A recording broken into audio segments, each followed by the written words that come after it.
Shalom, perkenalkan nama saya Maria M. Nabuasa, NIM 101-2020-0021, kelas A, semester 6, Prodi Pendidikan Agama Kristen. Di video kali ini saya akan menjelaskan tentang anak berkebutuhan khusus, yaitu impairment dan handicap. Sebelum kita masuk dalam pengertian impairment dan handicap, kita akan mengetahui terlebih dahulu tentang pengertian anak berkebutuhan itu sendiri. Anak berkebutuhan khusus adalah mereka atau anak yang mempunyai gangguan atau hambatan dalam melakukan segala aktivitasnya, baik secara fisik, intelektual, emosi, ataupun mental, yang dimana dibandingkan dengan anak-anak lain seusia yang berdampak signifikan terhadap proses pertumbuhan atau perkembangannya. Adapun anak berkebutuhan khusus menurut H. Sudjardo, anak berkebutuhan khusus adalah anak yang di dalam pendidikan memerlukan pelayanan yang spesifik, berbeda dengan anak pada umumnya. Anak dikatakan berkebutuhan khusus jika ada sesuatu yang kurang atau bahkan lebih dalam diri anak tersebut. Anak berkebutuhan khusus sendiri, menurut para ahli Heward, biasanya dibagi dalam dua kategori, yakni anak berkebutuhan khusus yang bersifat permanen atau akibat dari kelainan tertentu, dan yang kedua itu anak berkebutuhan khusus bersifat temporer atau mengalami hambatan belajar dalam perkembangannya, yang dimana disebabkan kondisi atau situasi lingkungannya.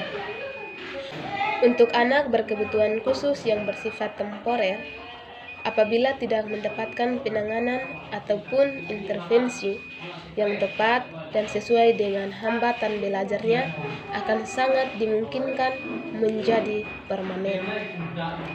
Adapun beberapa faktor penghambatan dalam belajar anak berkebutuhan khusus antara lain adalah faktor lingkungannya, faktor dari dalam diri anak, dan juga faktor kombinasi antara faktor lingkungan dan faktor dari dalam diri anak. Sementara dari sisi gangguan atau kelainan anak berkebutuhan khusus dapat dikelompokkan dalam beberapa aspek, seperti aspek fisik atau motorik, misalnya cerebral palsy, polio, dan lain sebagainya. Aspek gangguan kognitif juga seperti retardasi mental ataupun anak unggul yang berbakat, aspek bahasa dan bicara, aspek pendengar, aspek penglihatan, dan juga aspek sosial emosi. Di sini kita akan masuk dalam pengertian impairment dan handicap. Yang pertama, impairment. Impairment merupakan suatu kondisi atau keadaan di mana individu mengalami kehilangan atau ketidaknormalan fungsi fisiologis atau struktur fisiologis dan anatomi, biasanya pada tingkat organ. Contohnya ya di sini yaitu seorang anak telah diamputasi anggota badan, yang berarti ia mengalami cacat kaki. Yang kedua itu pengertian handicap.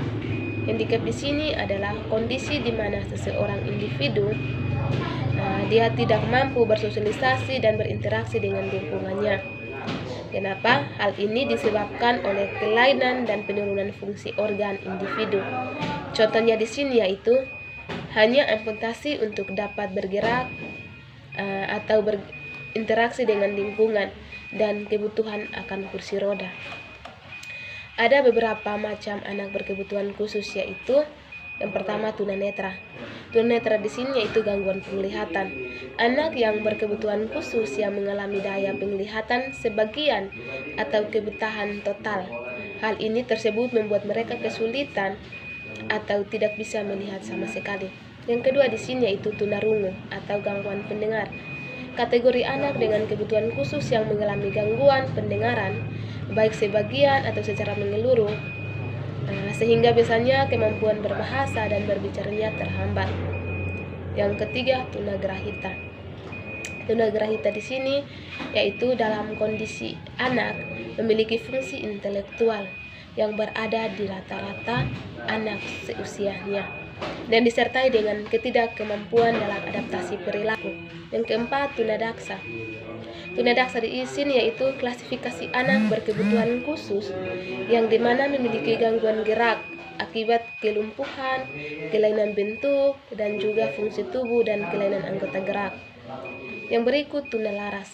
Tunalaras di sini kondisi anak mengalami hambatan dalam mengendalikan dan emosi dan juga kontrol sosial, mengalami hambatan dalam pembelajaran, bahkan berperilaku menyimpan yang tidak sesuai dengan norma atau aturan yang berlaku di sekitarnya. Berikut, gangguan autis. Gangguan autis di sini kelainan perkembangan syaraf yang menyebabkan gangguan perilaku dan interaksi sosial. Gangguan ini bisa membuat anak seolah-olah hidup dalam dunianya sendiri. Ada juga kesulitan belajar. Anak mengalami hambatan atau penyimpan pada proses psikologi dasar seperti berpikir, membaca, menulis, dan berhitung.